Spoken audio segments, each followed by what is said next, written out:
is if you study the scriptures and you study the feasts, once you start to study the actual biblical feasts, it will come really clear really fast where the problem is. And I think a lot of times a regular mainstream Christians don't see the problem because they don't actually know the pattern of the feast and the prophetic stuff that's in there, the nuance that's in there.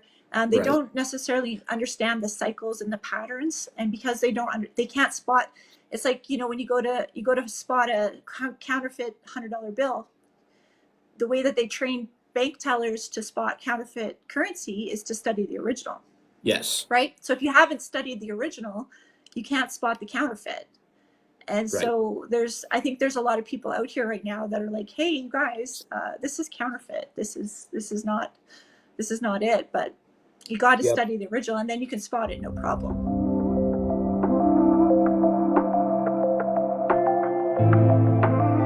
So Brad's coming in tonight. We're going to talk about the actual timelines of everything.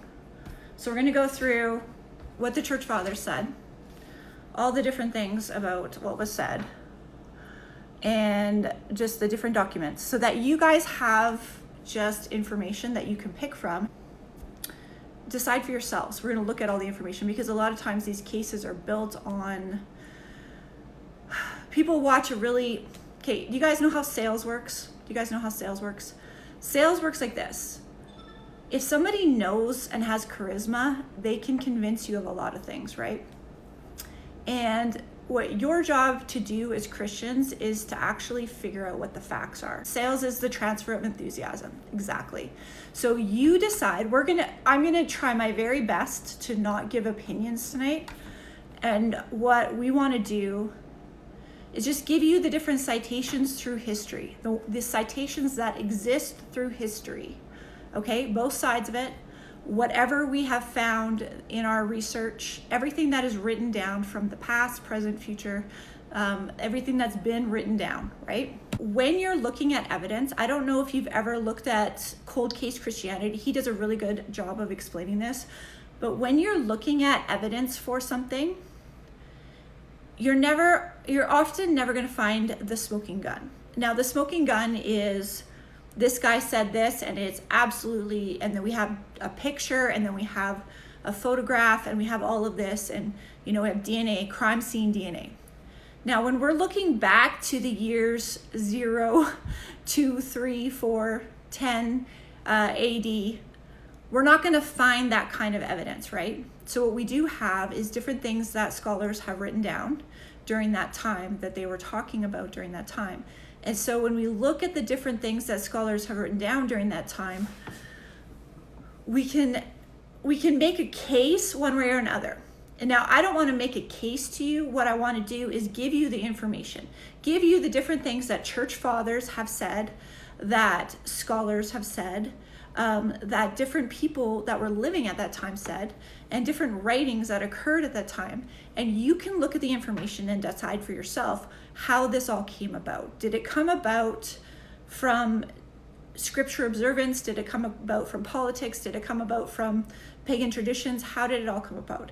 And that's up for you to decide. I'm going to try really hard, and I'm sure Brad is as well, to just not try to sway you either way. We just want to give you the evidence, and you can write these down. And when I post this on YouTube, I will edit and I will put in the citations so that you can look at everything yourself. You can go and Google it and read the documents for yourself.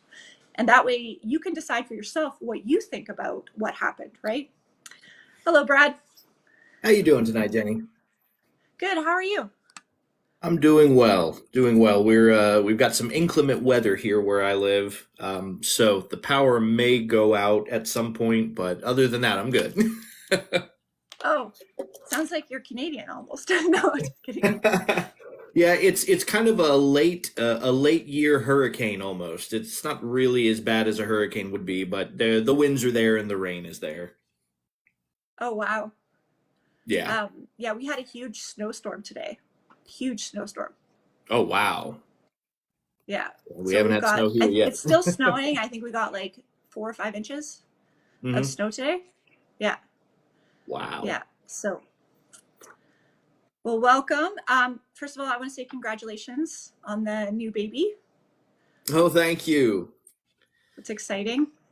Yes, it's the best thing that's ever happened to me. I don't understand people who don't want kids. Yeah, it's such an amazing thing. It's just like such a miracle. Amen. Yeah, awesome. So this decision to have this conversation came about. I watched your series with Seamus Hmm. on the different citations that you had looked up, because you had dug really deep to look up all the different citations about how the feast of Christmas came about. Right. And as most people know, I'm really interested in that. I found it really interesting. And what I really liked was that you were just offering the facts and just letting people kind of sort it out for themselves, right? Think for yourselves, right? Here's the facts. Absolutely. Um, and there's some really interesting stuff that you went into. So if anyone wants to dig deeper, they can find that on Brad's YouTube channel. It's called Deck the Halls with Dogmatism. Really good series. So what made you decide to go down this route this year? So what kind of sparked that was seeing some of those from the Torah observant movement, which by and large rejects Christmas. Wandering back into it, having been convinced by what's called the calculations theory. And we can go into more detail about that later, but basically, the calculations theory is the theory that submits that Christmas does not have any pagan origins, and that it came about organically in early church history by early Christians trying to guess the date of Yeshua's birth. And with that discussion, with that animosity on TikTok, because TikTok, at least Torah observant TikTok, kind of blew up about the whole thing. And there was lots of talks, lots of mention of, primary sources, looking at receipts, and so I over the span of the last, better part of 18 years of my life, I've looked at most of these primary sources at one time or another, but I just thought, okay, what if I actually just sat and compiled all of the primary sources that we can find about this, Yeah. and then organized them topically as they pertain to the various different subjects that are at play in the Christmas discussion, because it's not really one discussion, it is multiple discussions about one topic. So Yeah. I did And that. and that idea of receipts too. That's how I really enjoyed your series on that, because I wanted to see, okay, so, like I'm always willing to be convinced either way on something. Many people don't think that about me, but I'm always willing. The reason I ended up on this road is because I said a prayer, Hashem, Adonai, I want the truth. Give me the truth, okay? And so that's how I ended up on the road that I'm on, right? And so I don't want to now, 7 years in, dilute that truth and be like, okay, well, so and so says it's okay. This person says it's okay. So I'm just going to go backwards. No, I want the truth. Right. Right. And so I really respected and enjoyed that series a lot. Um, I felt it was really good. So in this series, we kind of started off with the conversation of birthdays were never celebrated Right. at that time. Like, Right. Jews never celebrated birthdays at all. Yeshua never celebrated a birthday. Right. John the Yeah. Baptist celebrated one, Yeah. not in a way that we would like. And I figured really the discussion really probably needs to start with birthdays, more generically speaking, because that's what Christmas is ultimately, is a birthday celebration, at least allegedly. And so that was probably the best place to start. And yeah, what we find in early Judaism, and even really still today, even in more modern Judaism, is that birthdays aren't really quite so big of a thing. We actually find the opposite, that the day of one's death in Judaism is actually more so of an annual remembrance than the day of one's birth. It's a tradition specifically called Yahrzeit, right, where there's a commemoration of the death of a loved one. And the reason for that is because it's almost considered not really a negative thing, but it's not necessarily a positive thing to be born into this world, right? Because this world is not really a good place. And so when someone passes on to a much better place, that is celebrated, more or less. Right. And that makes sense because you don't really see birthdays in a positive light in scripture at all. Like, Yeah, no. definitely in a negative light. It's always it's always coinciding with a negative thing in scripture. Like the Yeah, book of there, Job has an example. Uh, but John the Baptist would be an example. Wasn't there yeah. another example in scripture? So it is believed that, and this is one that you'd have to kind of dig into some of the extra biblical literature surrounding the passage, but it's believed that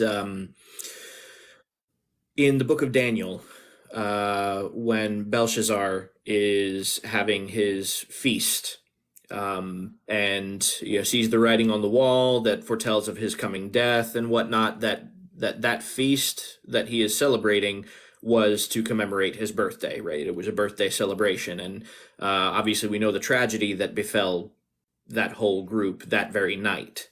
Right. Birthdays are shrouded in tragedy, biblically speaking. Right. Which is interesting. So with the calculation theory, when I think about the calculation theory, I see several problems right away. Do you want to touch on? So my immediate, I mean, as a woman who's given birth, my immediate reaction to the calculation theory is they're calculating a birthday, but they're using 9 months when a gestation period of a human baby is 9.2, I believe it is. Yes, So that's fudging the numbers right there, right? That's right. just that's my perspective on it. It's just like, well, that's suspicious, right? What are some other problems that you see with the calculation theory? Uh, so Well, there's a few. One of the primary ones is that there is no unanimous agreement for the better part of 200 years or so on any one particular date. There are numerous dates given. So the calculations theory kind of comes to the conclusion based on really, Sextus Julius Africanus is the individual who is first recorded as not exactly, he doesn't mention December 25th, but his calculation method would render a December 25th date. So he says it without saying it, more or less. And then very shortly after him, Hippolytus. And Hippolytus does specify a December 25th date for Yeshua. But there were guesses made before those individuals that, like a Clement of Alexandria mentions his calculation would put it around November 18th, which is Right. interesting. An interesting thing about that is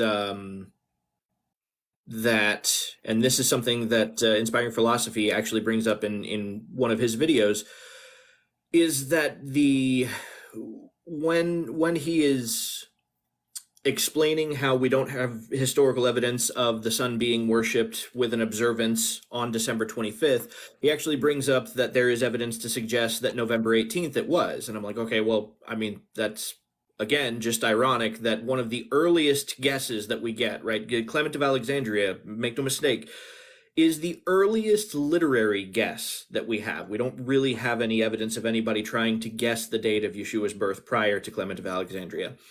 Clement of Alexandria just so happened to make his calculation and guess that it was November 18th. So Right. we have the first guess directly coinciding with what we actually have evidence for as being a day of sun Right. worship.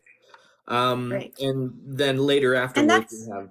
other guesses. And that's a really good example of how you can spin information, and a lot of people aren't looking things up, or they don't know, right? And so they'll, hundreds of thousands of people have watched those videos, right? And no one knows that no one knows these connections, or no one knows the actual timeline, and Right. so I was saying in the beginning of this, I am in marketing, so marketing is what I do, and I understand marketing, and I can spot it a mile away, and you can sell ideas, right? um, but as believers, I think it's so important to sift through and say, okay, what's the evidence, what's the truth, what happened, right? And that's a really good example of that.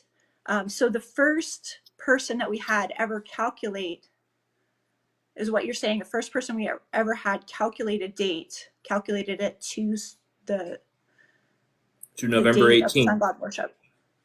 Right, which is and again, it's that fact is always mentioned in contrast to the idea that sun worship ever took place on December 25th. So the argument is, well, we have no historical literary evidence that, sun worship ever took place on December 25th, at least not in the idea is that we don't have evidence of that until after Christmas on December 25th became a thing. And so the evidence that is submitted to support that claim is that the evidence that we do have, the literary evidence that we do have of sun worship, took place on November 18th. And again, you can call it a coincidence if you want, but it just found a level of irony in that the very first calculation we ever get of Yeshua's birth directly falls on that same day. So I would actually say, in my opinion, you can call it a coincidence. My personal opinion is that is actually evidence right out of the gate of trying to merge these two events with one another. And so, just so people understand, when you look at calculation theory, why did they decide March 25th and December 25th? Can you go through that for the people? Right. So this is a rather complex web. So the idea, the reason that they come to the conclusion of December 25th is not because of anything that they read in the gospel accounts. As a matter of fact, when it comes to the conclusion and the calculations regarding the birth of Yeshua, the gospel accounts are almost never referenced, at least not the birth narratives. The calculation is based on the idea that Yeshua would have been conceived on the same day that he died. This is allegedly an early Christian belief. I say allegedly because outside of a discussion regarding the calculation of Yeshua's birth, we don't actually have evidence of this being in any way a widespread Christian belief. It actually closer resembles an older Jewish belief. So first things first there. We don't have evidence of this belief being discussed or biblically supported in any capacity by any early church historians outside of a discussion on when Yeshua was born. In other words, we only find this factoid as it pertains to the discussion on when Yeshua was born. Outside of that, we don't find a biblical basis of it. We have no idea where early Christians got this idea from.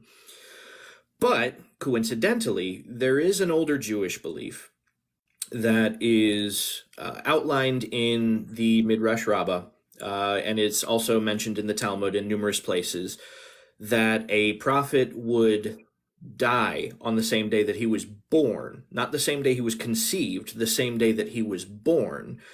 Right.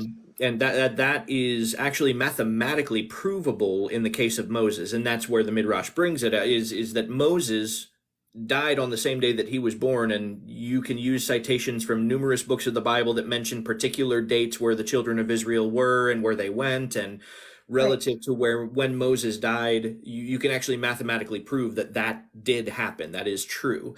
And so we know that it's a Jewish belief at the very least, or it was, that a prophet would die on the same day that he was born. Now, whether or not they still hold this belief, I think they would probably chalk it up to really there are no prophets anymore, so we may not see that happen, Right. but at the very least, they may think it happens for a very holy person. But it's very likely that early Christians were exposed to this belief. Okay, and so I'll admit it's possible that the particulars on this belief may have gotten confused and muddied with generations of time, to the point where they confused the idea of dying the same day you were born with dying the same day you were conceived. But given the other circumstances surrounding the March 25th and December 25th dates, it just the scenario seems more like these dates were pre-selected and then evidence to justify them was sought out.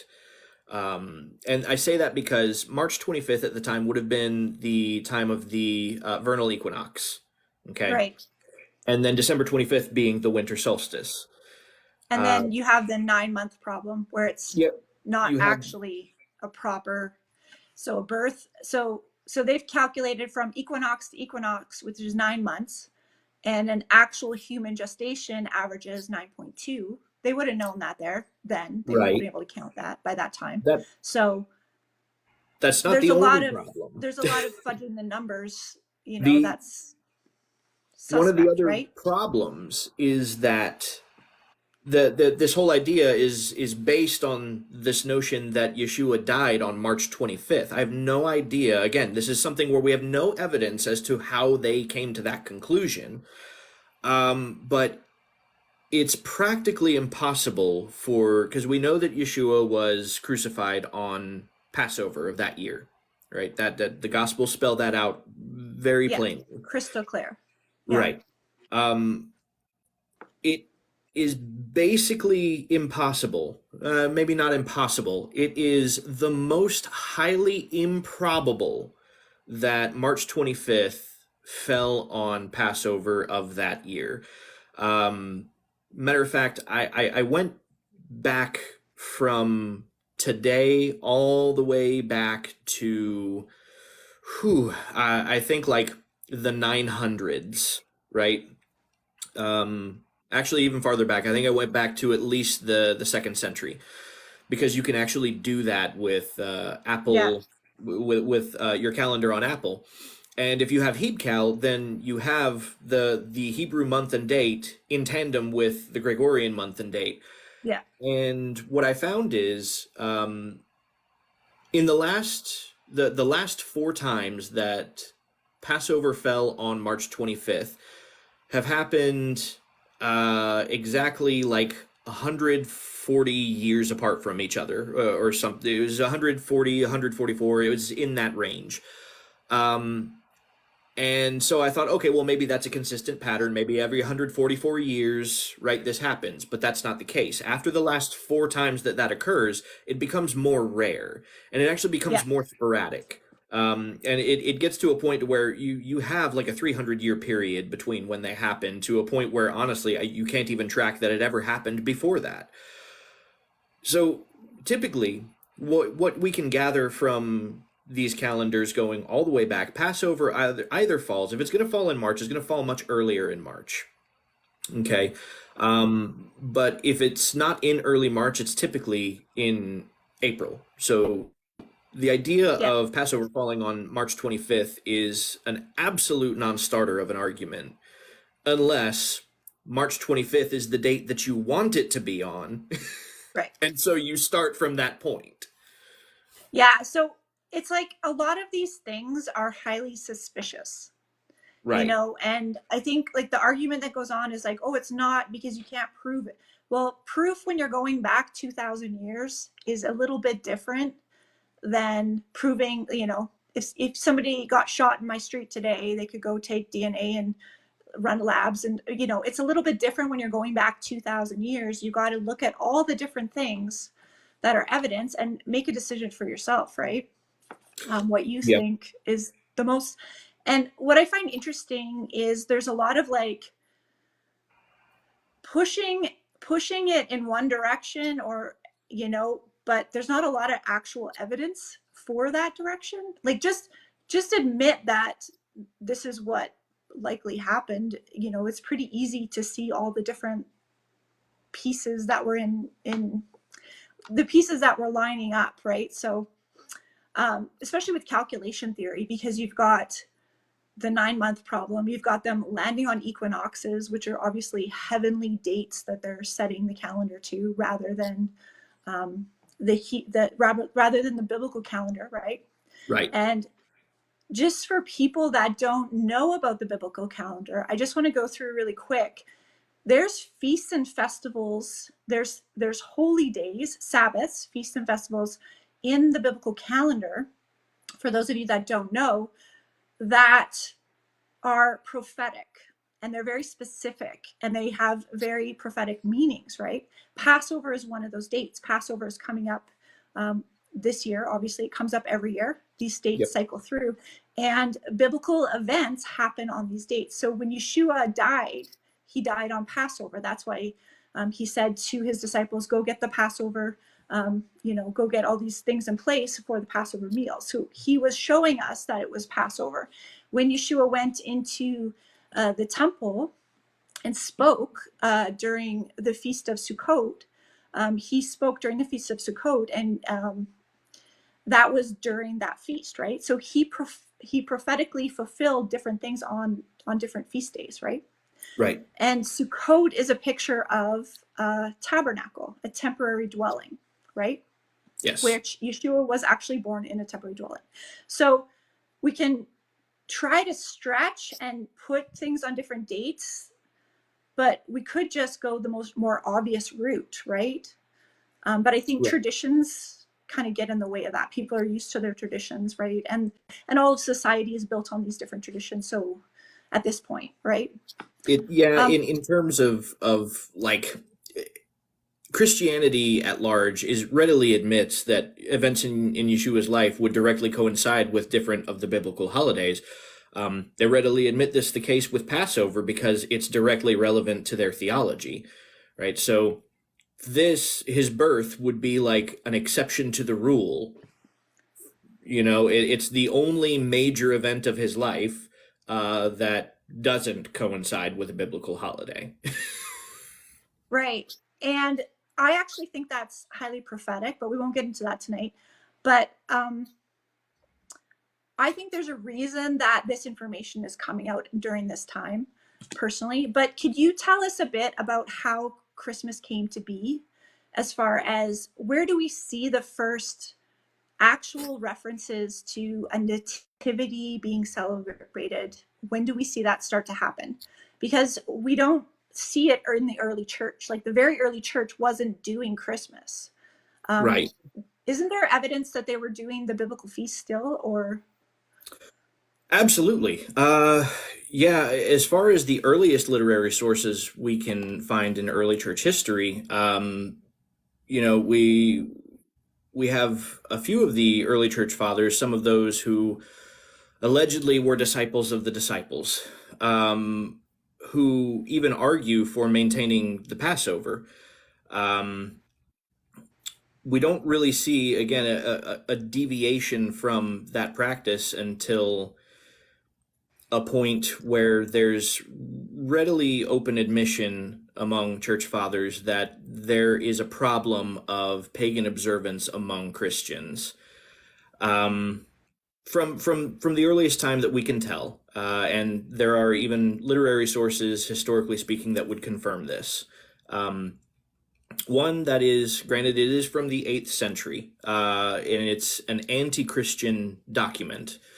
Now, that has to be taken with a grain of salt. There are some out there who would say, well, it's an anti-Christian document, so why are you referencing that? It's like, okay, but like, that's not how you view history. That's not how you study history, right? You don't just discard something because it disagrees with what you believe. With your theology. Because it still informs us, at the very least, about how the opponents understood your argument to be, your side, right? So it's an anti-Christian document. It does inform us at least on what Jews of that time understood about Christianity and its origins and the origins of how it is celebrated. So the document in question is the Haggadah of Shimon Kefa, or the Haggadah of Simon Peter. Now, for those of you who may not know, a Haggadah is what you read through on Passover, right? And in this, essentially, it is an account that's given from the Jewish perspective about how Christianity came to be in the first place, more or less. It's not true, and it's not consistent with the gospel accounts, but it does inform us, because mind you, by the 8th century, Christmas celebrations were already in full swing, right? Jewish communities were fully aware that on December 25th, Christians celebrate the birth of Yeshua. So it doesn't make sense for them in the 8th century, and that's just the farthest back we can date it. The style of the writing itself is more reminiscent of writings that we find in the 2nd and 3rd centuries. So there is the great possibility that this is older, and just the oldest version that we have of it comes from the 8th century. I'm not saying it dates to the 8th century. I'm saying that the oldest version we know of is from the 8th century. But it specifies that the early believers were celebrating the biblical holidays, and that matter of fact, so much so that they were indistinguishable from Jews, right? Followers of Yeshua and rabbinic Jews at this time were indistinguishable from one another. And this was a problem for Judaism as far as their viewpoint goes, not being able to distinguish one another. So in order to create a distinction, they approached Peter, right? This is the narrative. And asked him to make such a distinction. And the distinctions that he came up with were not to change the times of the festivals, but rather the reasons for the festivals. So his conclusion was to, rather than celebrate Passover, they would celebrate his death and resurrection. And then rather than celebrating tabernacles, right, rather than celebrating Sukkot, they would rather be celebrating his birth. So this is an 8th century Jewish document that informs us that as far as Jewish historians knew, as far as they believed, the earliest Christians celebrated the biblical festivals, and then came to a point where they honored the birth of Yeshua on these on Sukkot. So yeah, we don't really see a celebration of the Nativity until much later in history, and this is again where the presentation of information becomes very important. One of the major points of gridlock, and I say this in the articles regarding this, is the Philocalian calendar, or the chronography of 354. Okay, and the reason for this is because it mentions Sol Invictus on December 25th, but it also mentions that Christ was born on December 25th. The claim is that Christmas celebrations began in 336 AD, because 336 AD is where there is a mention of Yeshua being born on December 25th, whereas it doesn't mention Sol Invictus being celebrated on December 25th until 354. It says that it happened the year that document came out. The problem is it doesn't say that they were celebrating Christmas in 336. That is an assumption that is made by some scholars. What this document actually has is a list of martyrs and the dates that those martyrs died. Okay, now those death dates were ultimately acknowledged and observed, not really with any celebration. Again, to be observed in the early church is a very different thing from what we would consider an observation now. But so that list begins, and it begins by mentioning that Yeshua was born on December 25th. And then it goes on to mention all of these death dates of martyrs.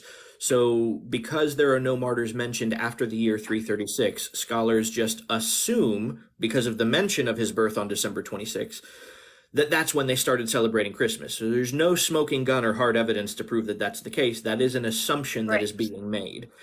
We don't actually have any literary evidence. We don't have a literary claim to a celebration commemorating the birth of Yeshua. Now, December 25th aside, we don't even have evidence that it was celebrated in general until 375 AD. Which so much later. After the celebration Yeah. of Sol Invictus. And that is a distinction, is the document does specify that Sol Invictus was celebrated. That's not an assumption. The document says that. Yeah. Yeah. So we do know that Sol Invictus was celebrated, and then we don't hear of actual nativity celebrations till 375. Yeah, Pretty much. 375. Let me find the exact quote here. I've got all four articles pulled up here because I figured we might reference them. Let's see.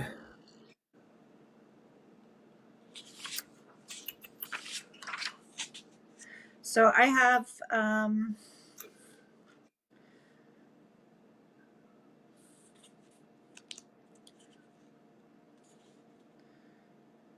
Okay, so Cyrus. yeah, it was Ephraim Cyrus. Okay, and he would have died around 379 AD.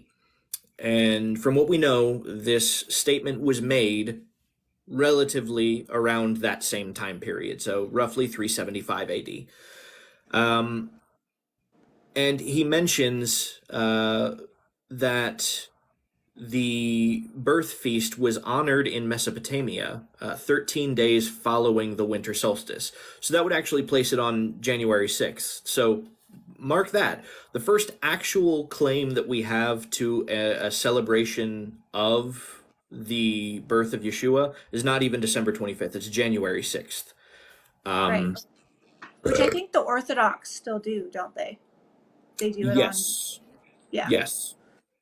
And I think the Catholics still honor it as the Epiphany, more or less. So this is actually, and it's this is one of those fascinating things, is that these you see the trends build in church history, right? There's up until the time of Clement of Alexandria, there's absolutely no concern with Yeshua's birth in the first place. Again, because Jews didn't worry themselves with birthdays. Uh, Early Christians didn't worry themselves with birthdays. It was kind of a uniquely pagan thing. And then we have a very sudden interest in his birthday. And that's when we start getting all of these calculations. But calculations being aside, and whether or not it was calculated that his birth was December 25th prior to a mention of Sol Invictus is irrelevant on the basis that that wasn't agreed on universally.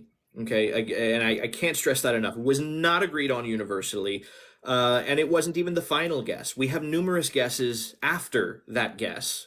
So the idea that there was this mass agreement on December 25th prior to Sol Invictus doesn't find a historical basis. But Right. so we have this sudden interest in the time of his birth, but we don't really have any evidence of celebrations.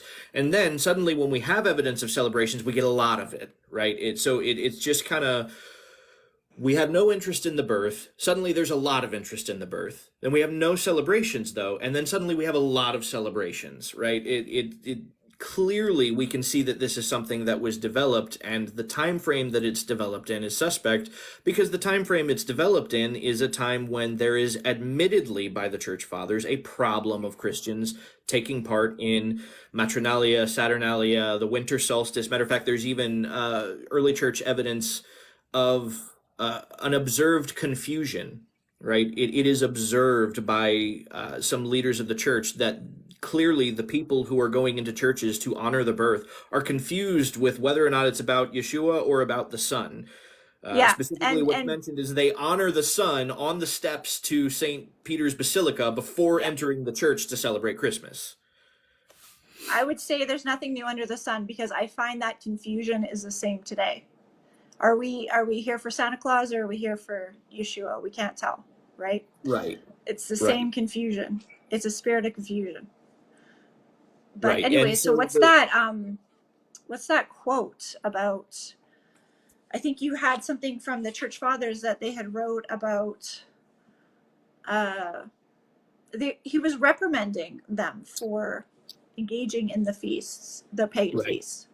So that is going to be, let's see. That would be from Tertullian. It is in his work called On Idolatry. There's a few quotes from this work. So, On Idolatry, chapter 10. He says, the Minervalia are as much Minervas as Saturnalia is Saturns. Saturns which must necessarily be celebrated even by little slaves at the time of the Saturnalia. New Year's gifts likewise must be caught at, and the Septimontium kept, and all the presents of midwinter and the feasts of dear kinsmanship must be exacted. Schools must be wreathed with flowers, the flamens' wives, and the idols of sacrifice. So school is honored on the appointed holidays.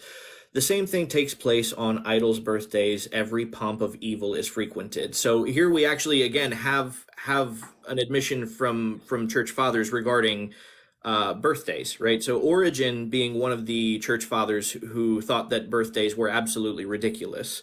Tertullian here is specifically commenting on the celebration of idols' birthdays at this point. Later on in this same work, in chapter 14, he says, mind you, he's contrasting to Judaism at this point, right? So he makes a statement about the Jews, and he says basically of Jewish holidays or biblical holidays that that basically God used to like them, right? And he's basically saying that, so God used to like their holidays and they still keep those.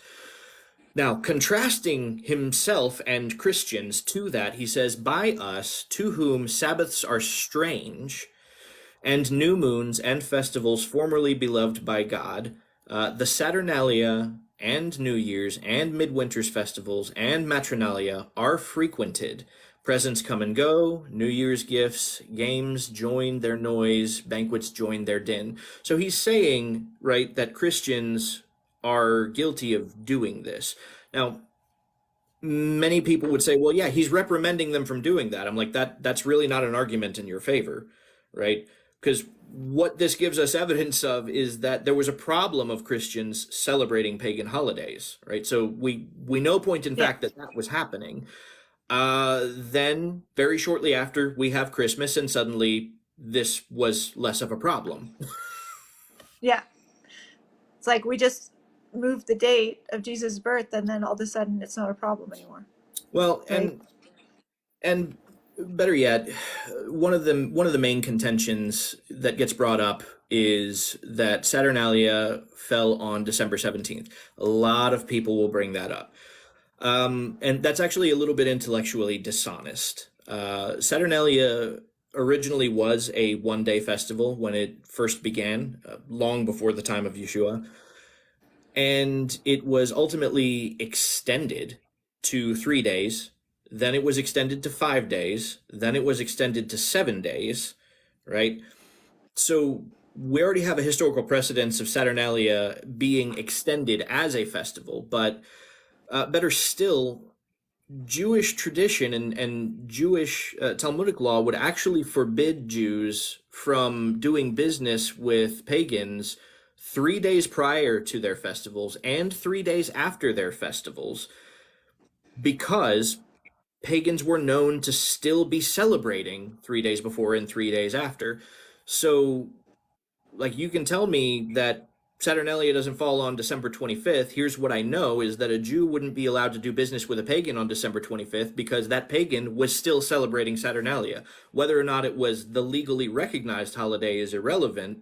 That's what was happening. I would imagine that human nature is much like it is now, where, even though the holiday starts around the 23rd, it stretches till January 6th, till the kids go back to school, pretty much, right? Right. There's, vacation and travel and holidays and all of that. So I would imagine it would be similar behavior. It's human nature back then, but that's, just my 2 cents. Well, yeah. I mean, and I do make an argument in the article that is just human nature. I mean, legally in America, The only legal recognized part of the Christmas celebration is December 25th. Um, but church wide, at every church I've ever been to, uh, December 24th is treated as almost an equal holiday, right? And Yeah. it's just part of the holiday. And then better yet, nobody pulls their decorations down until after New Year's. So the holiday is therefore extended through even New Year's. And they do that because you have two holidays that are that close in proximity to one another. Why not just Yeah. roll one into the other? And so when you have So Saturnalia in that America, close to the winter solstice, the New Year's Day is a holiday as well. yes, yes, Yeah. So it's the same in Canada. And I always found it really interesting that so the Feast of Sukkot is an 8-day feast with a Sabbath at the beginning and a Sabbath at the end, right? And if you right, count up the Feast of Xmas, you got an 8-day feast with a political Sabbath at the beginning and a political Sabbath at the end, which I find interesting. It's an interesting sleight of hand to me. right. Um, there was the other thing that we were talking about before was, oh, now I forgot. Look through my notes here. Oh yes, the temple to Sol Invictus. Can you go through that? How that came S- about? Because I had So, actually found a temple to Mithras. I found two temples to Mithras in the UK, which I found really, really interesting. And they were built in 150 AD, which is far before Christmas. And these temples, the physicists took them and they took the data from them and they aligned them perfectly. And what they found out about these two temples is that they were directly orientated so that the December 25th sunrise right in that morning would come up right in the middle of the temple. And it was right. specifically aligned, these two temples were specifically aligned. So these two Mithras temples were built in 150 AD. So that definitely predates Christmas. That's some pretty, you know, why would they build them like that? We don't know. But, Yeah. it's not like we say, it's not a smoking gun, but it's, it's a Well, and curiosity. that is one of those, and so we bring up the winter solstice, and one of the arguments made is that we don't really have any historical evidence that pagans made a big deal or celebrated the winter solstice. That's just emphatically untrue. We may not have any literary evidence that pagans celebrated the winter solstice, but we also don't have much literary evidence regarding a lot of pagan traditions that we know for a fact existed. And we know that they existed more so because of archaeological evidence, like what you're talking about. Okay. Pagans actually made a big habit of, especially pagan cults that were centered around heavenly bodies. They had a habit, and this is globally, right? There is no continent in which this is not the case. That they build their temples in accordance with the movement of whatever heavenly body that cult is centered around. Um, One of the most popular and oddly the most obvious examples of this is Stonehenge, right? Where the steel stone is positioned in such a way that on the winter solstice, the sun rises directly over top of it, right? Right. It's positioned that way on purpose because the winter solstice was directly relevant to pagan practice. Right. As far as Sol Invictus and the Temple of Sol and Mithras, so there are temples of Mithras that exist, and when you talk about Mithras, you really kind of have to distinguish what Mithras you're talking about. Again, there's a level of intellectual dishonesty that sometimes comes into play in that conversation, because some people try and distinguish and separate Roman Mithraism from Assyrian Mithraism, or the Zoroastrian variety of Mithraism, as though they were entirely separate, and it's really not the case. If you do the history on how the Roman Mithraism came about, is that it was primarily something that started with the military, and it's because military members picked it up in the regions that Rome occupied where there was Zoroastrianism. So they are Yeah. directly linked to one another. They're not entirely separate. Um, now, This temple was a military area. It was a military right, compound or something like that. Yeah. right. And that would make sense in Europe because most of, it's like Hadrian's Wall, right? Most of the civilization from that time that would have been built among Romans would have been built around a military structure because they didn't have huge cities throughout, what we know of Nordic Europe. Um, but when it comes to Mithraism, we don't really have evidence of his birth being on December 25th prior to Christmas celebrations, but there is evidence that we can find historically that Sol and Mithras were, in some regions, considered synonymous with one another. In other words, they weren't really distinguished from one another.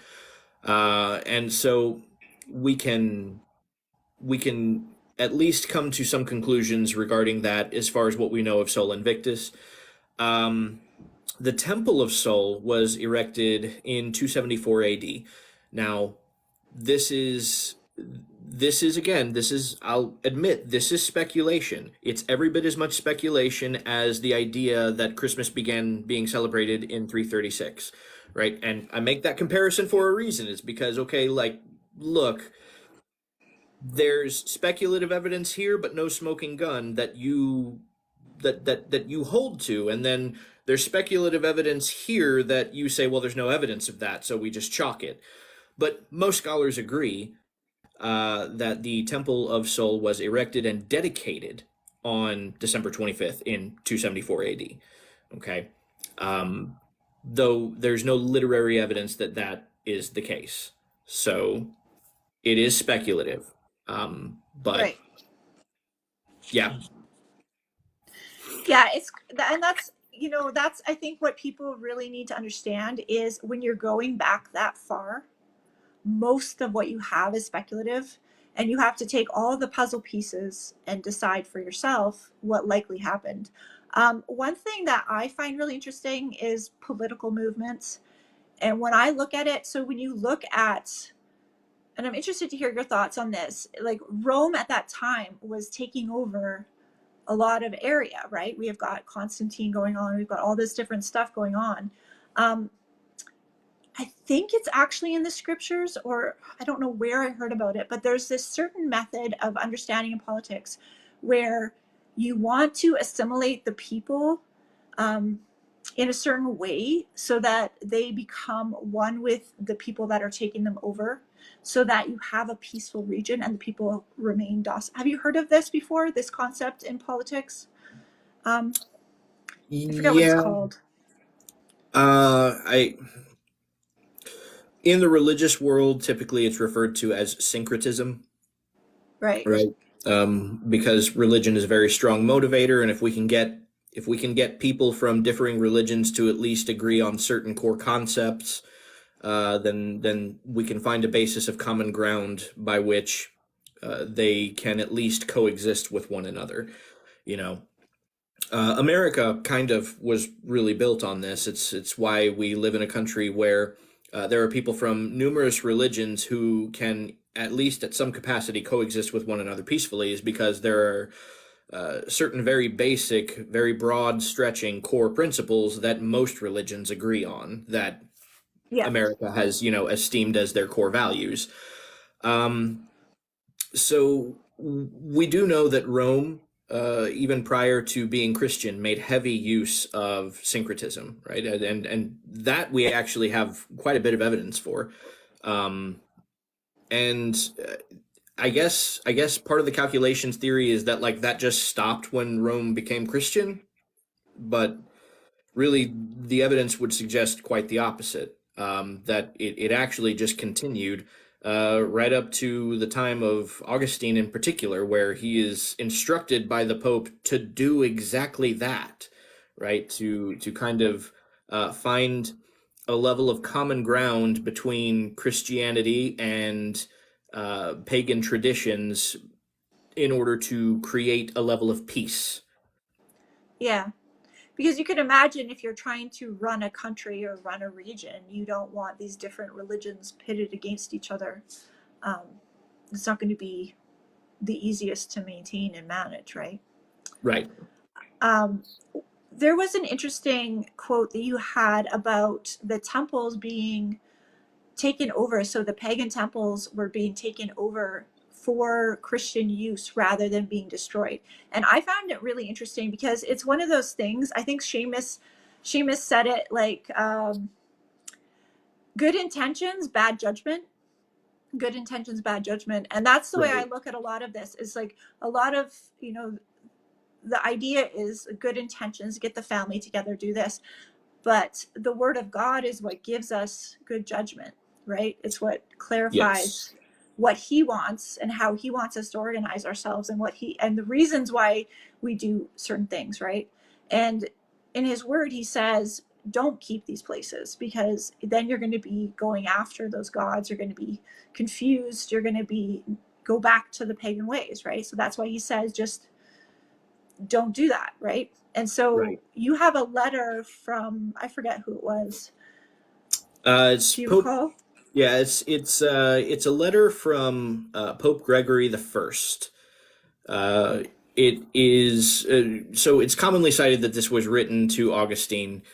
That's actually not true, but that's more or less a pointless factoid because the letter is written to Abbot Mellitus, uh, and in it he is instructed to give a message to Augustine.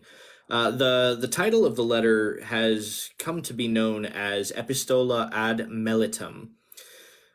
The exact quote here that you are looking for, and I'll read it from it. There's an interesting bit of politics surrounding when this letter was written, because there there was unrest in the region at this time, not just among Christians and pagans, but also Jews.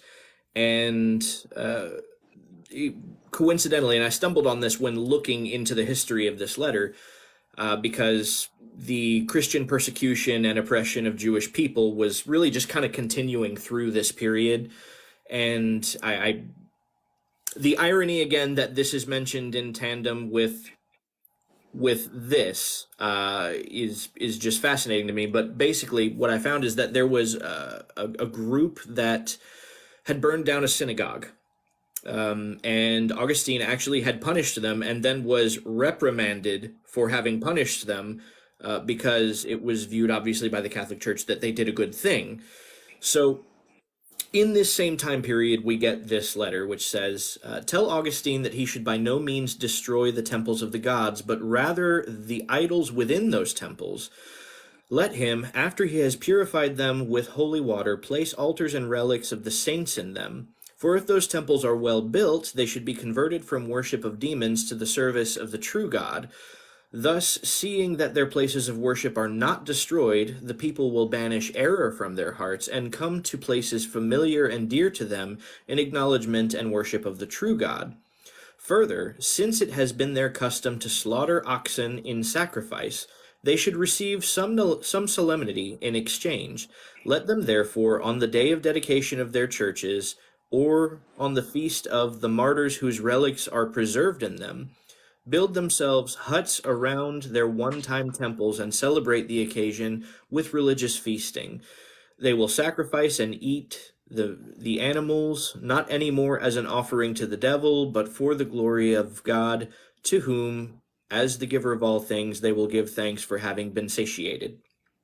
So it's not really even just the adopting of the temples, but also just importing the practice now for Yeah, on albeit a new date, right? So we're doing it on a new yeah, date and put well allegedly a new date, right, and but we're not really changing anything about the practice, right? We're just right. copying and pasting it and calling it Christian now.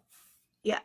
And to me, it looks so political. Like, to me, this is my personal opinion, because are you meeting the Father? Are you meeting Adonai in this practice? Are you just, you're just going through the motions and having some kind of religious observance, but you're not really, you know, it's like you get to know him through the word, right? You get to know him, who he is, through understanding what his word says, right?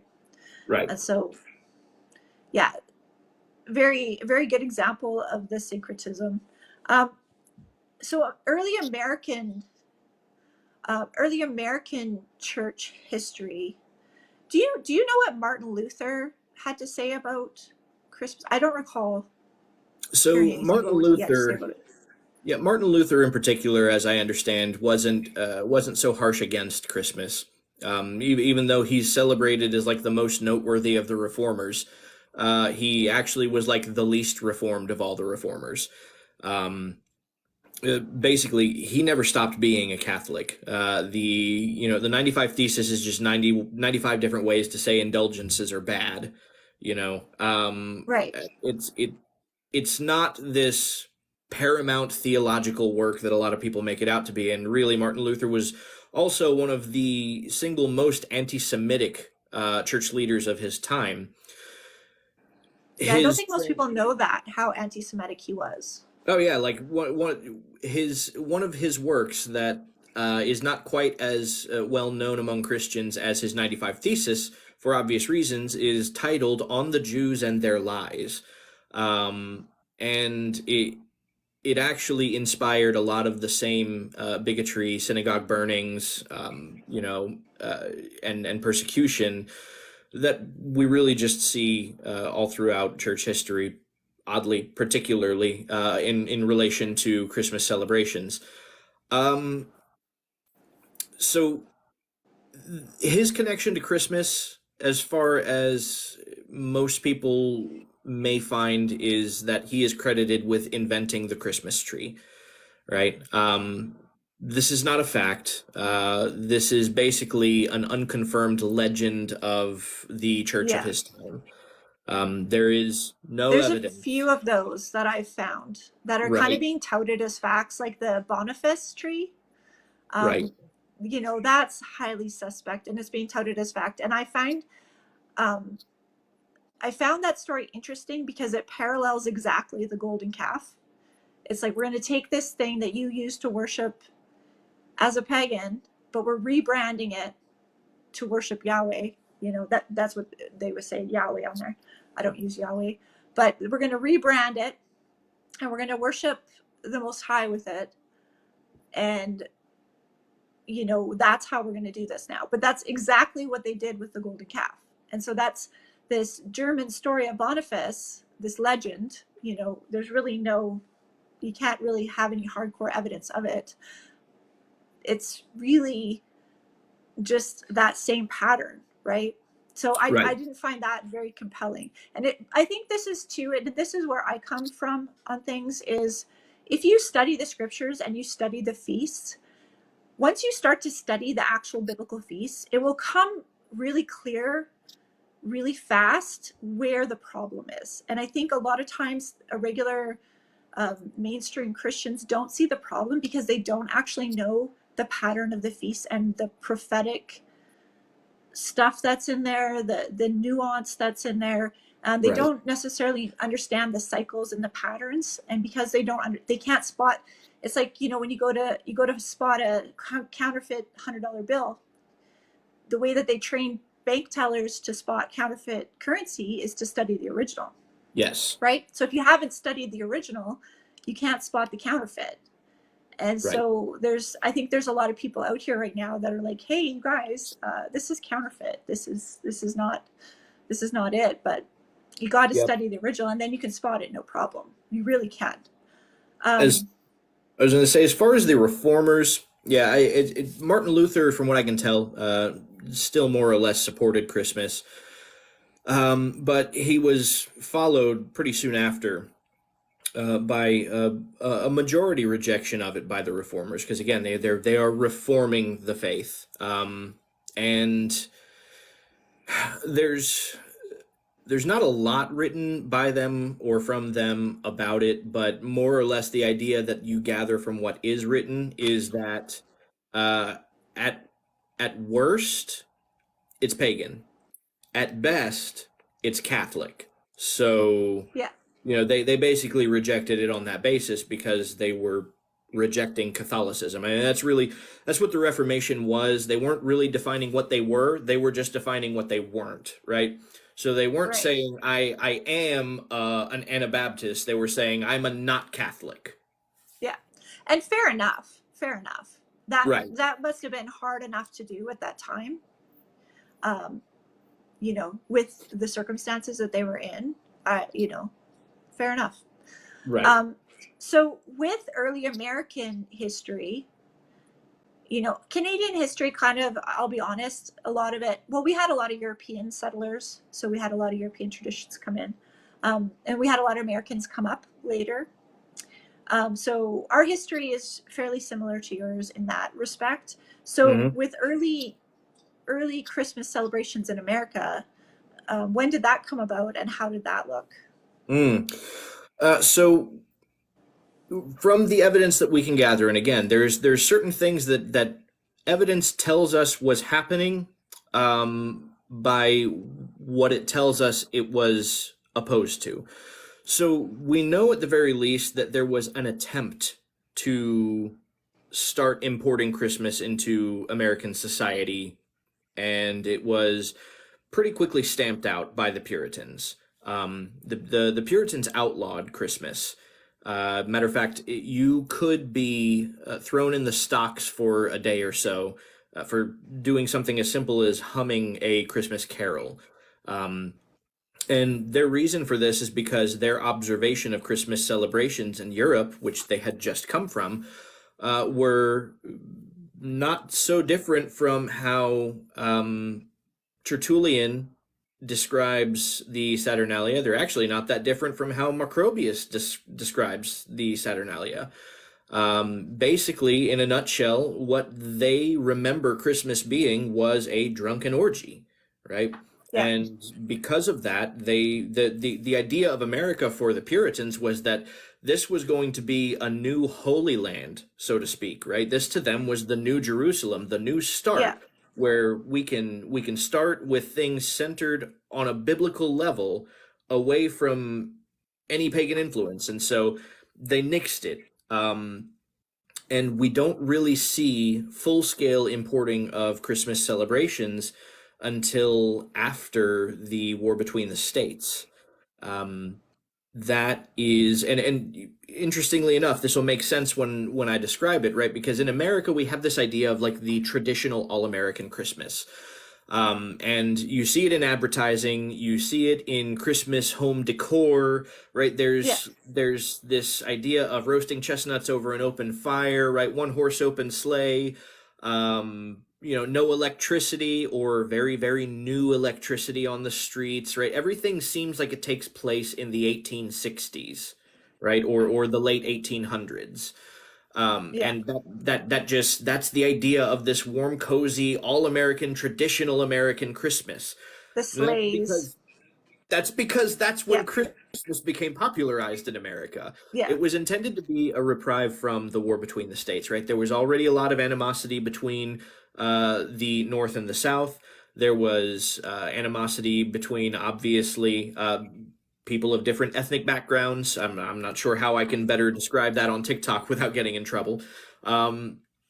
And so this idea of goodwill to all men, right? That became a very central point for the Christmas celebration in early America, to kind of help everybody get along and get over the bitterness of the 4 long years or the 5 long years of that war. And yeah, that's when Christmas entered America. Again, to go back to the early Puritans, as far as we can tell, they understood that Yeshua was born on Sukkot also. And we find that in the Right. writings of one of the single most influential Puritan leaders, Increase Mather. Increase Mather, one of my favorite factoids about him, that in a way directly pertains to this topic. He was one of the primary judges in the case of the Salem witch trials. Okay. The reason he and his son, so Increase Mather and Cotton Mather, the reason they was because of their, at least as far as Puritans understood, their expertise in matters of the occult and paganism. Right. So, they were considered men who had a notable education on these subjects. And Increase Mather also understood Christmas to have its origin, at least in part, in Saturnalia. And he writes a lot, actually, about that in a So book by a very at long that title. time, yeah, before we get into that quote, I just have a quick question because I'm coming at you from a Canadian perspective. I don't have as much background on American history. Um, the Puritans, did they have political control over the states that were developed at that time, or? Predominantly, so at the time, there were a lot of territories, there were very few large cities, there were very few areas that were highly developed.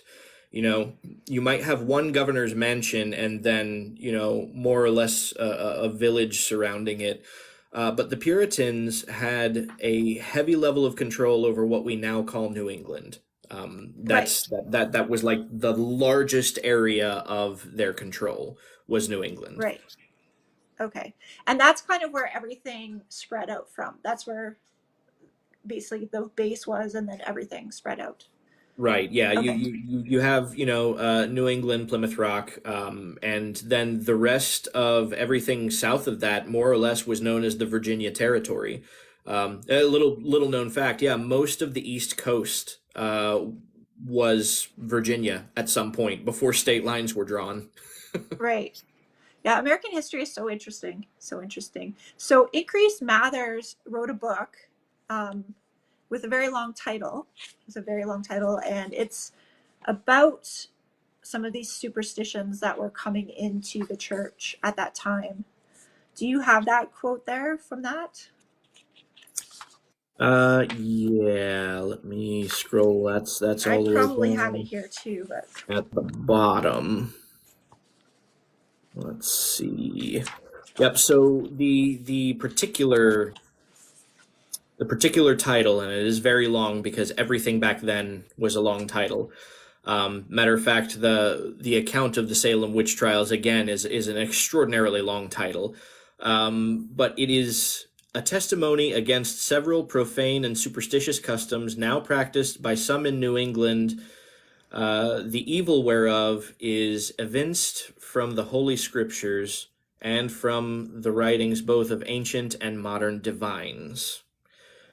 The quote in question that I've got here in particular is from chapter 3 or page 19. These chapters are very short, they're about a paragraph apiece. right. And let's see. So he says it can never be proved that Christ's nativity was on December 25th. The most learned and accurate chronologers conclude otherwise. So he mentions a long list of such chronologers. Some of these names I don't even recognize. They're likely were well-known historians and theologians of his own time. I didn't take the time to look up these names, but there's a lot of them. Let's see. He mentions that one of the prevailing opinions is that it seems to have been the providence of God to have strangely hid the day, perhaps as concerning Moses' body, to prevent idolatry. So he actually concludes that probably the day of Yeshua's birth is not mentioned for the same reason that Moses' body was hidden, which was to avoid idolatry. Makes And sense. let's see. They that lived 1400 years nearer to the time of Christ's nativity than we do, yet were at loss about the day. All right, so he mentions Clement of Alexandria, testifies in the time there were various opinions concerning it, and he reflects on them as guilty of curiosity, who would go about to determine the day of Christ's birth. Moreover, when that superstition of keeping the stated festival in commemoration of the day of Christ's nativity did first obtain in the church, not the 25th of December, but the 6th of January was the time observed. Many Christians in Egypt kept the 5th of January, and so did the Christians of Old Jerusalem, and the Armenians even until the year 1170, and that some belonging to the Latin Church supposed to be that the true day of Christ's nativity is evident from the Glossa Ordinaria. Epiphanius convinced that to be the true time. So Epiphanius also agrees on the January date. And some of our late writers are of that opinion. The truth is that the keeping of December 25th came from Rome, and it began after Constantine's time. Was that the one that you were referencing, or is because I've got another Yeah, one here later on? that's the one. That book, if anyone wants to read it, you can find it online. Very Um, easy to find.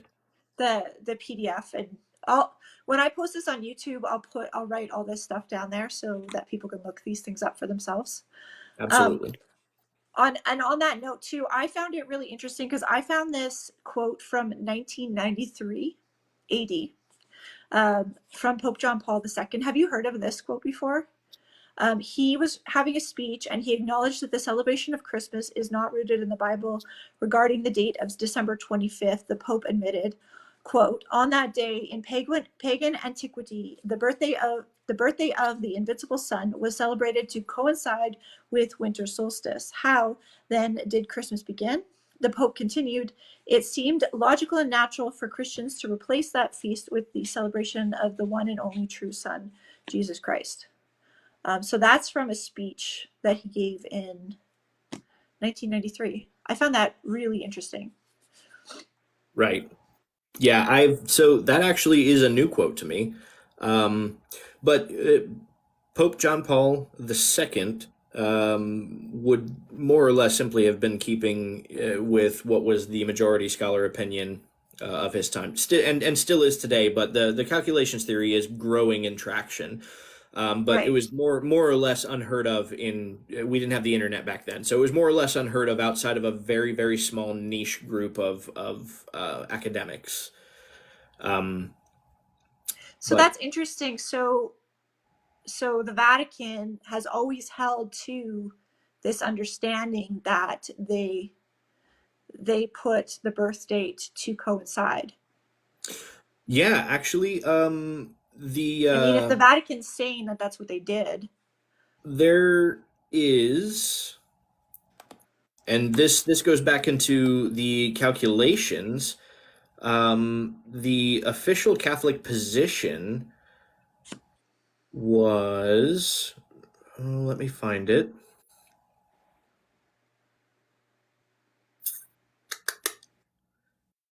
Yeah, by Cardinal Fitzmyer. And this would go back to 1990, so right around the same time window.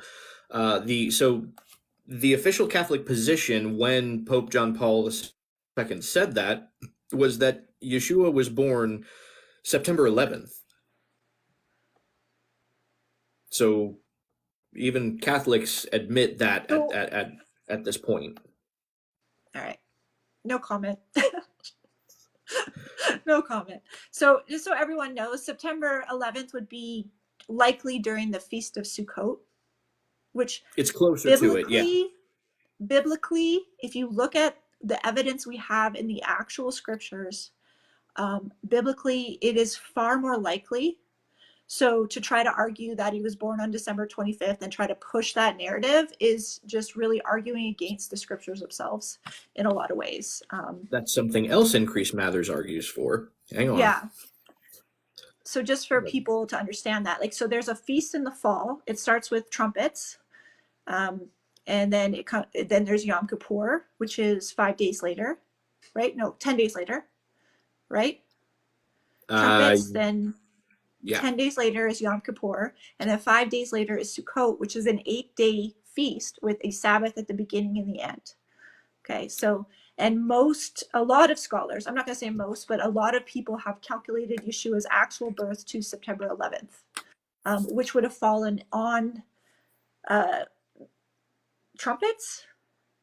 Would it have fallen on trumpets? It depends on the year, honestly.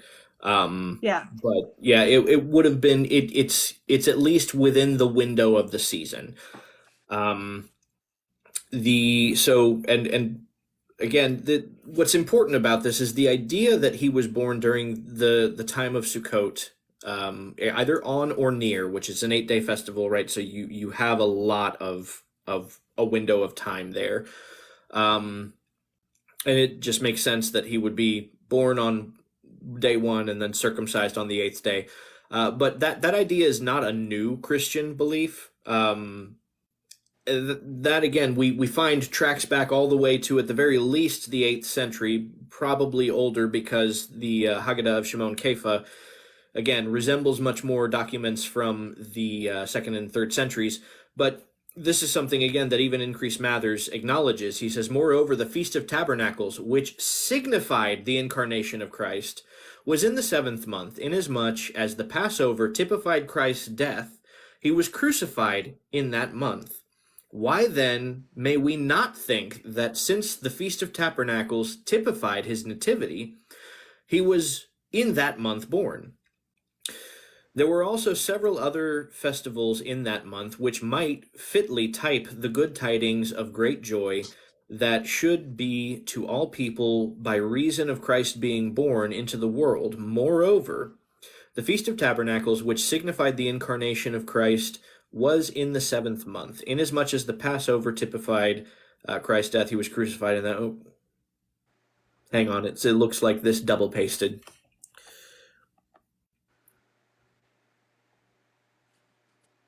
Okay, yeah, double pasted. So that's the quote. Right. Um, yeah, there's in the actual text in the Gospel of Luke, there's a lot of evidence that we can derive for the timeline of Yeshua's birth. A big part of that evidence is John the Baptist's birth, right? And Josephus has a calendar of the priestly cycles. And so if you look up the work of Josephus, you can build a calendar of the priestly cycles and find out when John's father was doing his temple service, right? And then you Right. can go from there. I did an actual video on this, but you can go from there and do the calculation to come up with a more likely timeline, right?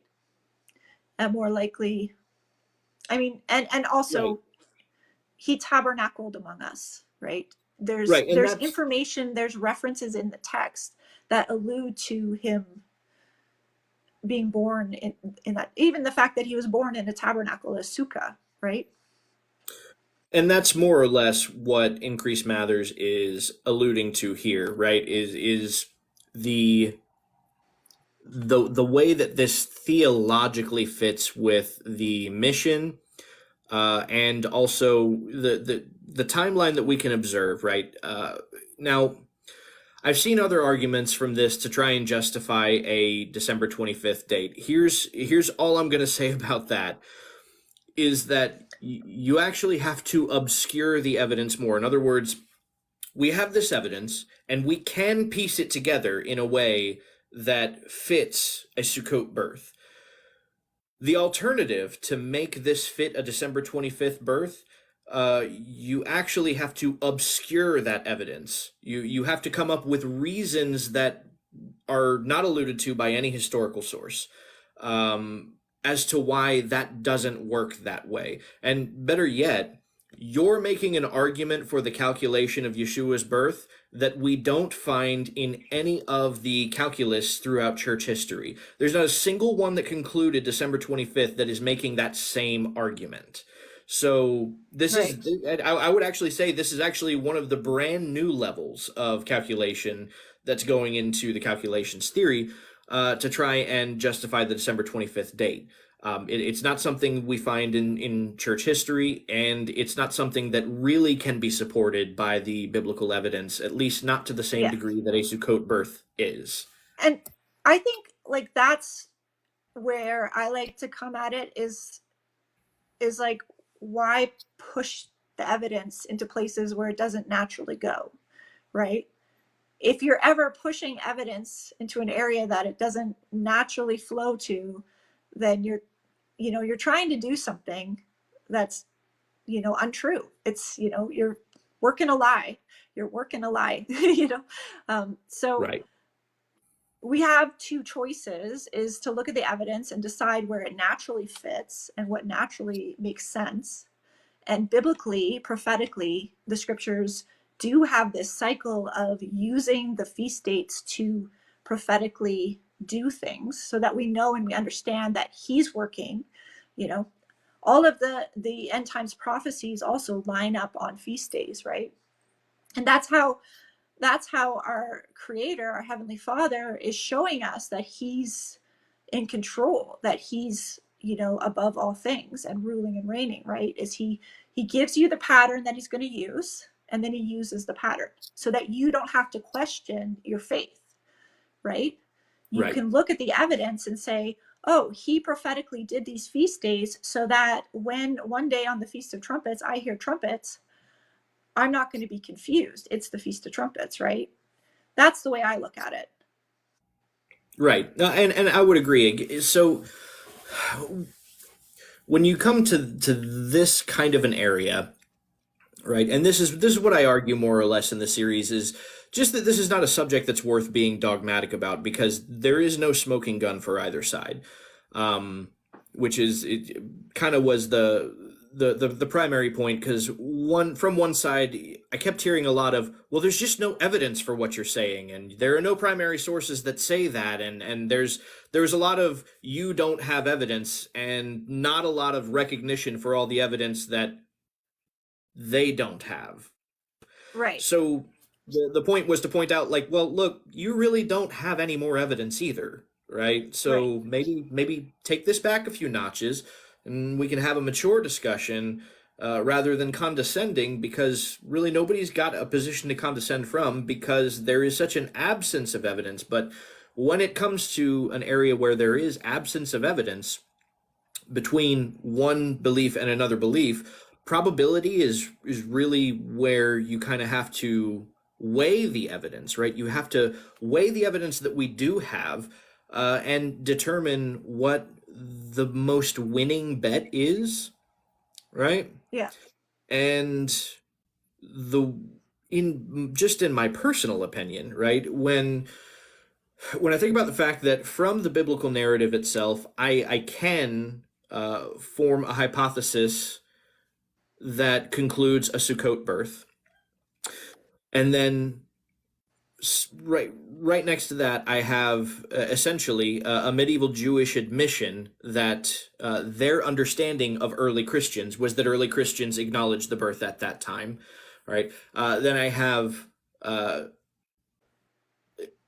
late stage or very shortly after the Reformation, Christians also saying that that is more than likely the time that he was born, also supporting the idea that it theologically makes sense. When I weigh that with the idea also that everything else in Yeshua's lifetime happened according to the biblical holidays, and this again would stand out as the only example of a Yeah. major life event that doesn't fall on a holiday. And then, like you said, the fact that in Revelation and just seemingly everything that Hashem does seems to fall within the time frame of his calendar. The winning bet to me, right? If I were a betting Yeah. man who had to If lay a you were a lot of betting money man. on this, Yeah. it's obvious to me when Yeah. is appropriate to acknowledge the birth. Yeah. Well, and I look at it as, you know, if he's given us days that he wants to meet with us and commanded us, um, and we're putting all of our efforts into days that we've made up versus days that he gave us. So his works are in his word. That's his works, right? So anything that he prophesied, anything that he revealed to us, those are his works. So we're either glorifying his works or we're over here creating our own works, right? Right. And so I look at it from that, like if we're going to spend a month preparing, spending money, and a lot of people don't know this, the commands for the Feast of Sukkot are to save up a third of your tithe. So a third of your tithe is for you to celebrate this Feast of Sukkot. And Yes. so we're ignoring that command in order to save up all year to celebrate the Feast of Christmas. So we're putting our own command, our own tradition above what the scriptures has commanded us, which is to save up for the Feast of Sukkot, tithe to the Feast of Sukkot.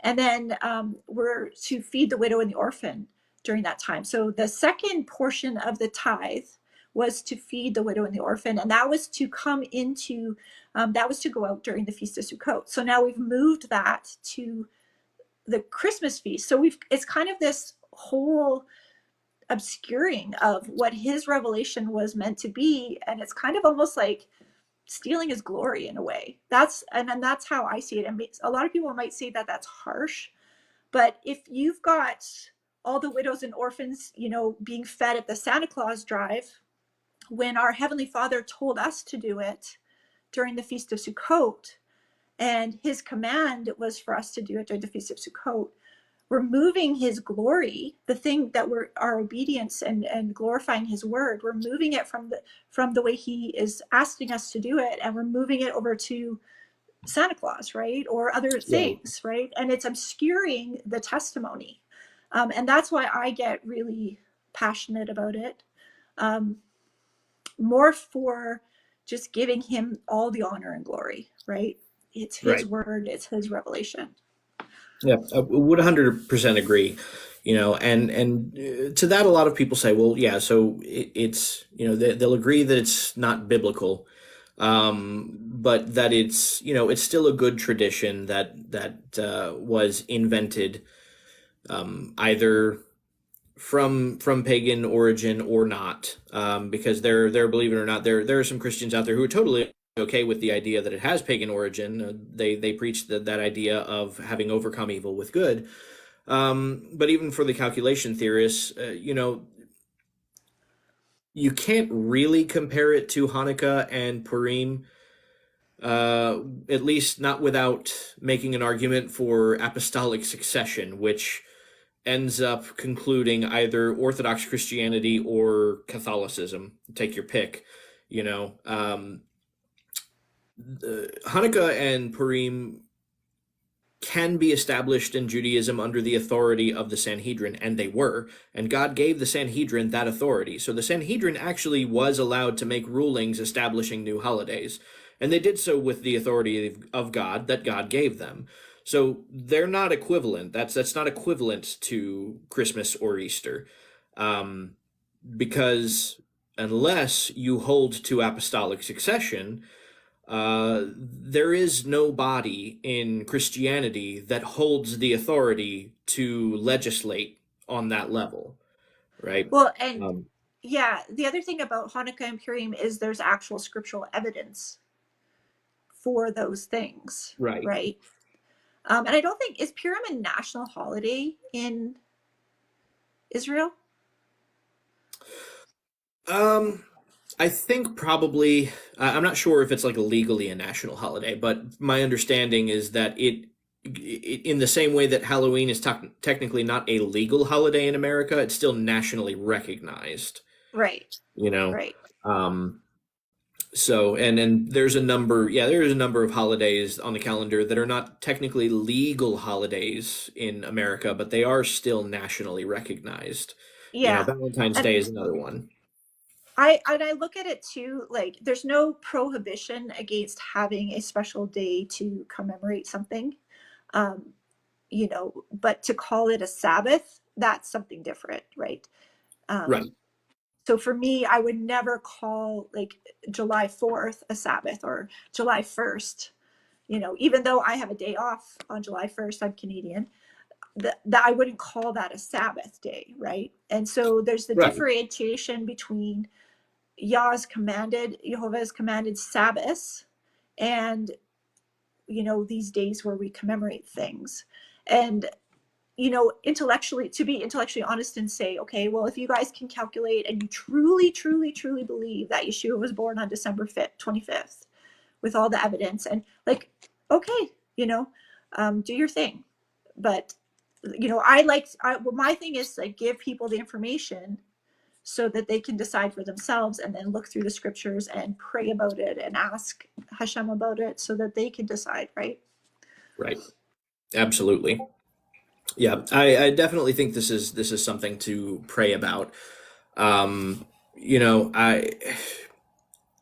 it's not something that I am, again, I'm not dogmatic about it. I'm not out there telling people, you know, that you shouldn't be celebrating Christmas, because this is something that people really should look at the evidence for. Now, if you find out that that you are convinced that Christmas has pagan origin, I would say at that point, then yeah, you probably shouldn't be, because like you've admitted at this point, that it does. If you're not convinced of that, I mean, you know, I would just encourage you to look further at the evidence. Again, when it comes to making bets on what's most probable, the evidence does lean pretty hard in one direction. Yeah. Um, you know, and so you know, that's my take on that. But people are coming from a different perspective, and everybody is going to weigh evidence differently, and so they will come to different conclusions, and I acknowledge that. So you know, something to pray about.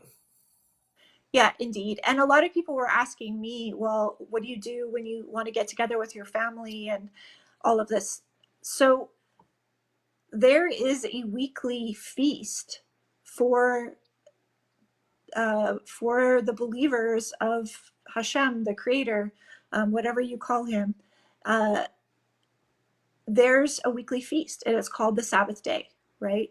And so even during that Christmas season, there's several Sabbath days where you could be having your family over for dinner, and you could be enjoying the Sabbath meal with them, Yeah, and bringing them into your understanding of the scriptures and your understanding of what it you means to meet, you know, meet God on that day, right?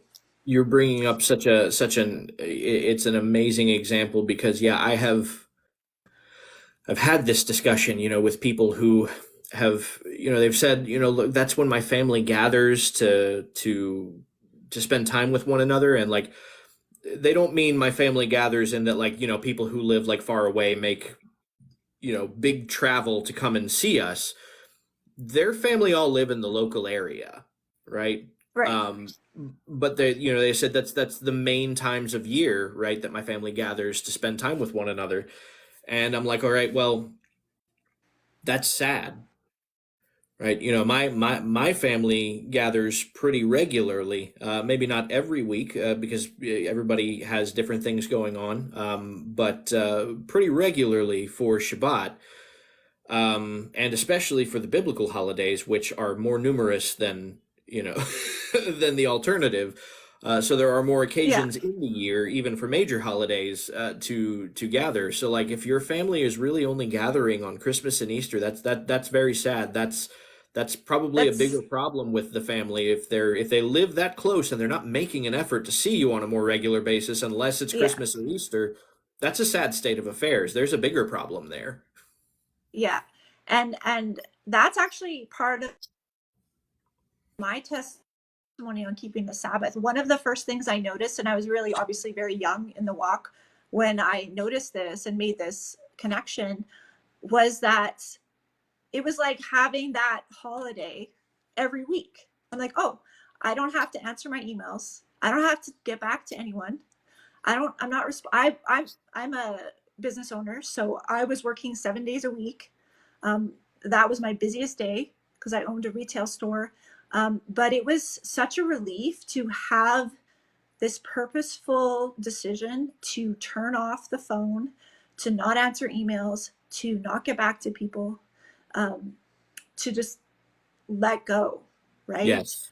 And it felt like that type of rest. It felt like a really good rest for once, because even when you're taking that day off, technically there's usually, you know, somebody, you're mowing the lawn or you're doing the floors or you're doing something, but having that actual rest day, it Ooh. brings you a sense of peace, right? I want to draw And a attention to sense of something you said quiet. there. Yeah. You I have said this. rest, right? Yeah. That's one of the other things I kind of want to draw attention to, just with the subject of Christmas, is that like nobody rests. People are typically like alleviated and relieved when Christmas season is over, because now they can rest. Yeah. So it's kind of just the opposite And thing happening. all the Sabbaths leading up to it, what are people doing? They're shopping, they're, spending money they don't have, all of this stuff, right? And so there's this quote in scripture, I think it's in Jeremiah. You might know the one where he's talking about how the people who come to this realization that they inherited nothing but lies and fruitless things. Maybe you can look that up really quick, but it's such a profound verse to me, because I did come to that realization. It's like, we do all these things and we don't know what they mean. We're busy ourselves with different things, and there's no fruit in it, like deep down. It doesn't really refine you in the way that it's supposed to. It's just kind of frivolous in a way. It's Jeremiah 16:19, and the HCSB says, "The Lord, my strength and my stronghold, my refuge in a time of distress. The nations will come to you from the ends of the earth and say, our fathers inherited only lies, worthless idols of no benefit at all." Yeah, Yep.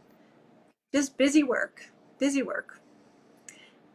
And the difference I found in the feasts is, because you're in scripture and you're seeing the prophecies and you're seeing the different, you're learning what the leaven is, and you're getting the leaven out of your house, and you're doing those different things.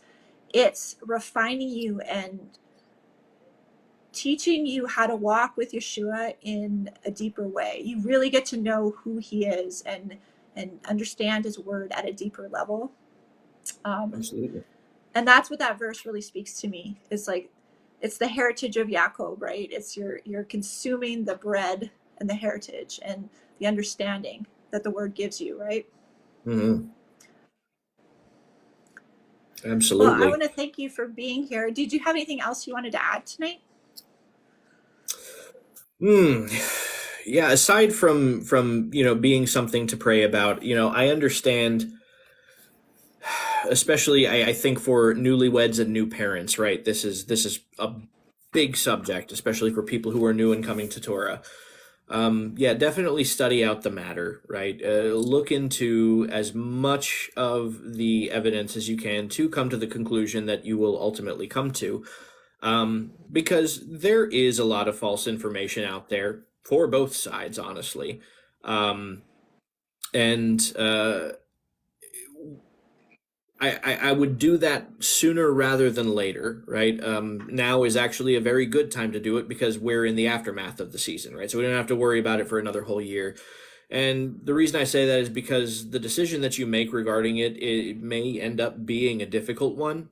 And it's better to set clear boundaries early on if there are going to be boundaries set. I've seen a lot of people come into Torah observance and then they are ready to let go of these things pretty soon, but because of their family, they kind of slowly let go of them. And what that basically means is that they make compromises year after year, and they try and make less and less compromises as the years go on. And that leads to nothing but family drama because you've made compromises before, so why wouldn't you make compromises now? And that's kind of what Yeah. happens. It's much easier if you draw a clear boundary from the get-go and you enforce that boundary every year. Eventually your family will just respect the boundary. Yeah. And that's one thing I've noticed come up time and time again. And that's a deeper issue. If your family members are not respecting your boundaries, that is a deeper issue of healing needed within the family. That doesn't necessarily have anything to do with Christmas, right? Um, Respecting boundaries is a mature adult thing to do. So something also to be aware of, like if you're like that's a healing needed outside of Christmas. Christmas is just the match that's lighting the fire, right? In a Um, lot of ways. Yeah. yeah. And so if anyone on here wants to learn about the biblical feast, I do have simple breakdowns and guides for people who are brand new to just learning where are the scriptures about the biblical feast. What are some things that we can do to honor the biblical feasts?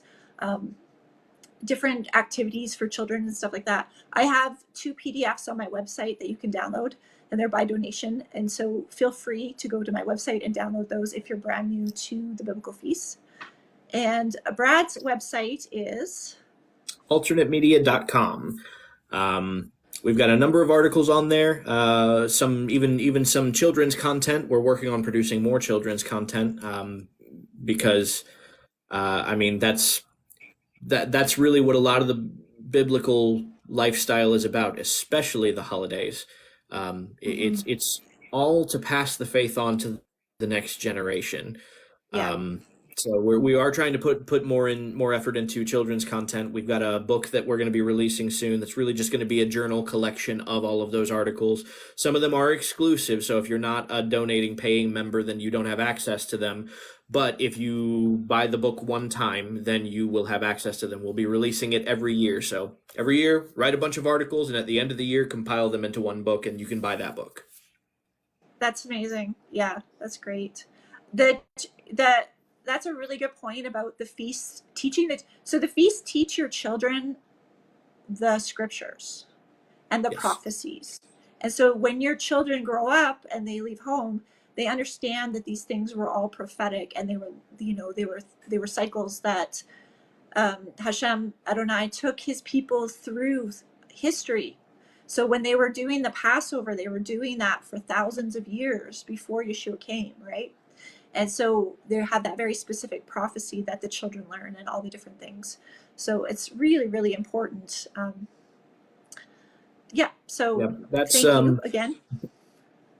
absolutely. Just very quick on what you just said, and I have an article on this too. Is when Yeshua says, "You must come to me as a child," there's a very important thing about that, because like, what does he mean as a child? There's a lot of early church dispute about what it means to come into him as a child. And I thought to myself, well, does the Bible teach us anything about the nature of a child?